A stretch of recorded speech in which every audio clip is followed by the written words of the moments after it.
Books, books. I like books. I'm gonna read them all.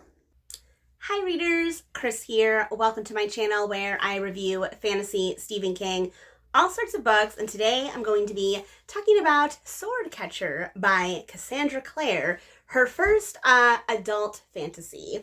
Before I jump into this, I recently posted a poll over on my community tab for how to celebrate reaching 400 subscribers. Right now, last time I checked, it's like really close between doing a live stream and a bookshelf tour. So if you haven't voted yet, go over to my community tab and put your vote in. At about the 2-week mark is what I'm going to call it. So we'll see what happens. Before I dive into this review, I do feel like it's important to talk about my experiences with Cassandra Clare, because I am a huge Cassandra Clare fangirl. If you're not familiar with her, she has written the super popular Shadowhunter series, so City of Bones, City of Heavenly Fire. Her Shadowhunter books, she's had a ton of series so far. I've read them all. I've also read a lot of the side books. There's only one I haven't read. I forget which one it is. One of the short story collections. And I'm actually right now in the middle of reading the Eldest Curses duology, the second book in that. So I am very familiar with Cassandra Clare. Very familiar with her YA fantasy. This is the first time that she's done something that is more quote-unquote adult, and I decided for this video I am going to talk about world building, characters, and plot, but first let me give you just a super quick setup. So this series, and yes, it is going to be a series, this is not a standalone, I'll get to that later, focuses around two main characters, a young boy named Kel and a young girl named Lynn. Now, Kel is an orphan, and he is plucked from the orphanage, and they don't really explain why, but he's sent to live in, like, the big castle on the hill in the royal family, and he is what is known as a sword catcher. So that means that he is basically like a body double for the prince, Prince Connor. He takes Connor's place at a lot of political events, and he's also basically sworn to protect him. So Kel, he's been doing this a long time, has pretty much always lived with, one day he's going to have to give his life for the prince, and that's kind of what he's resigned himself to. Now, the other half of the story focuses on Lynn, and Lynn is a young girl that is part of the Ashar community. Now, the Ashar they're an interesting people with their own kind of mythology and lore, and basically her people have magic. And in this land, magic is kind of like, it's frowned upon. Not that it's shunned, like people know that it exists, but it's kind of like one of those things that's like, ooh, you have magic, you're different type thing. So her community kind of lives in this like walled off area of the city where they don't really interact with the others in the city. They're kind of looked down upon, and Lynn is a healer. Lynn has a best friend that she has been trying to help because her best friend is basically dying, but for all the power that Lynn has, she can't seem to help her, and Lynn wants access to some of the other knowledge that's in the city, but it's denied to her because she's an Ashar and because she is a woman. So the story really focuses around these two characters. That's all I'm going to say for now, so let's jump into the world building. This story is very much one of those political fantasies that has like layered world building. And what I mean by that is that each of the characters that I mentioned, Lynn and Kel, like both of their stories, both of their locations kind of have their own world building.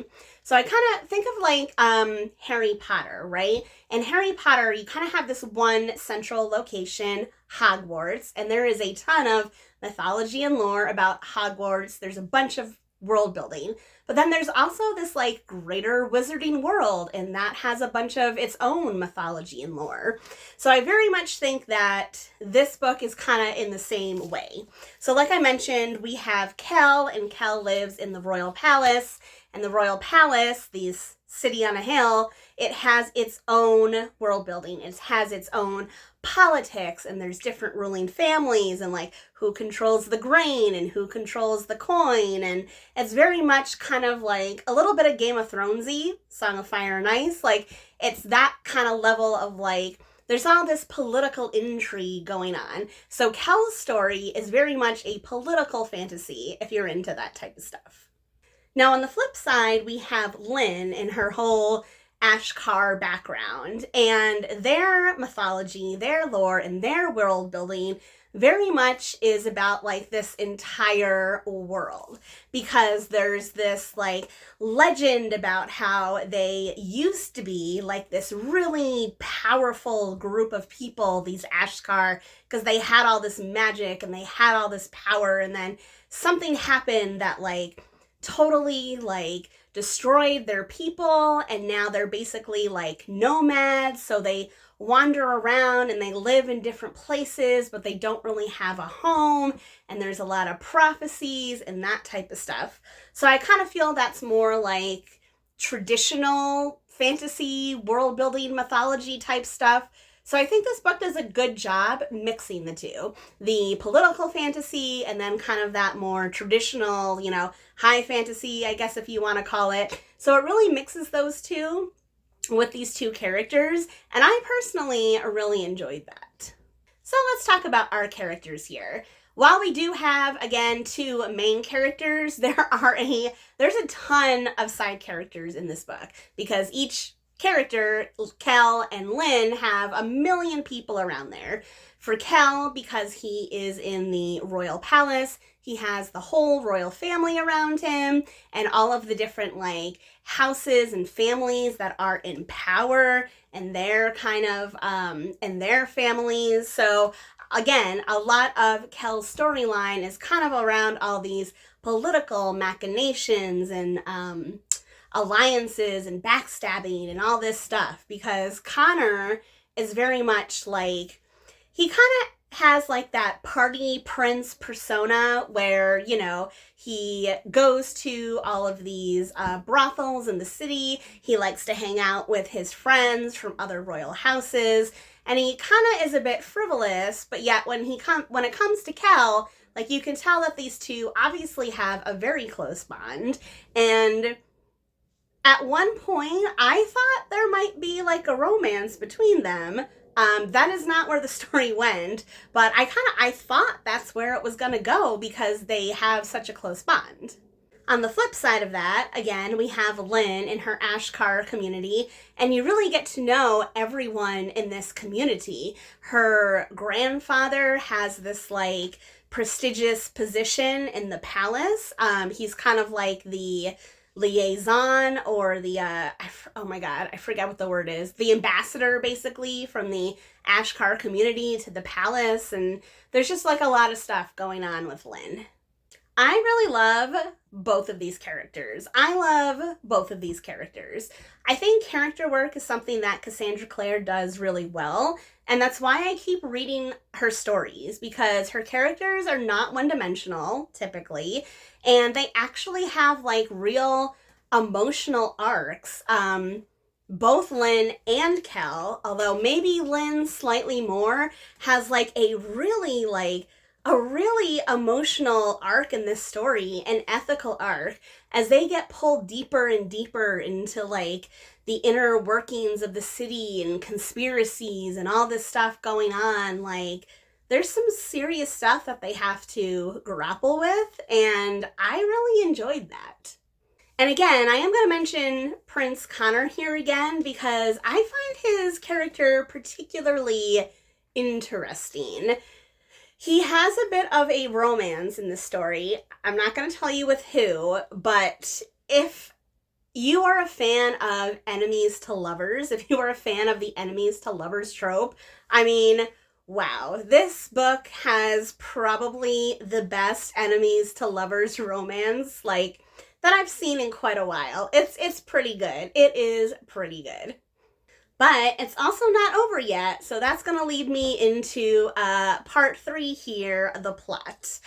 Again, I do like a political fantasy. So as Kel gets pulled deeper and deeper into the underbelly of the city, he gets to meet all these new kind of these people. So there's this person called the Rag Picker King, who is basically like, think of him as like the head of the mob, basically. So he runs all the brothels and he runs the organized crime, and like Cal doesn't really know at first, like, what's his deal? Like, is he just a low-life criminal, or is he planning something bigger? Like, is it something that's going to put Prince Connor in danger because he's sworn to protect him?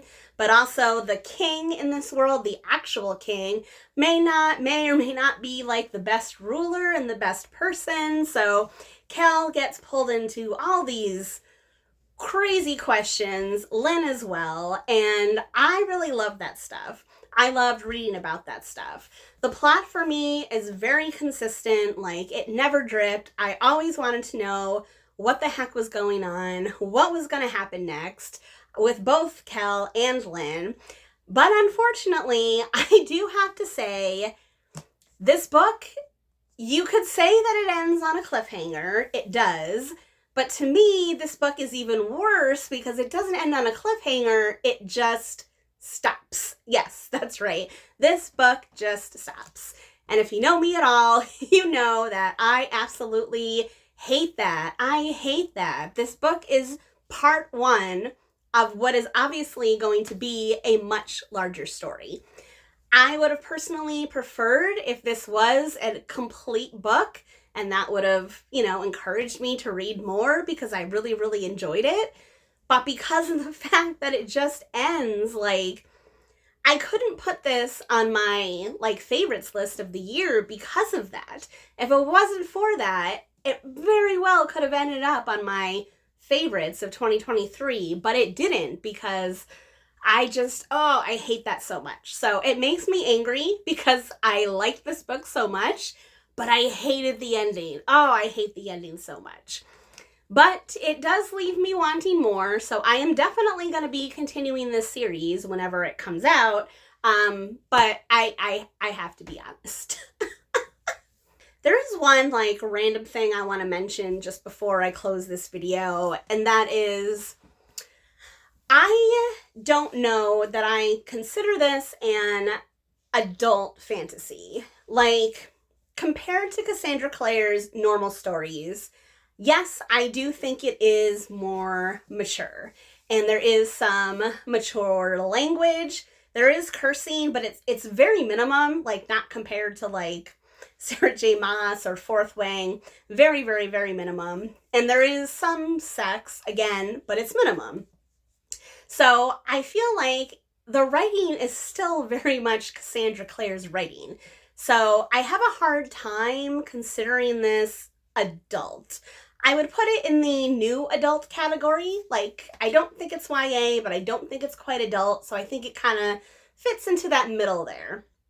But unlike some new adult, it's not full of sex and language. It is there a little bit, but definitely not to the level of some other books that are very popular right now. I just wanted to mention that right at the end here in case anyone was wondering.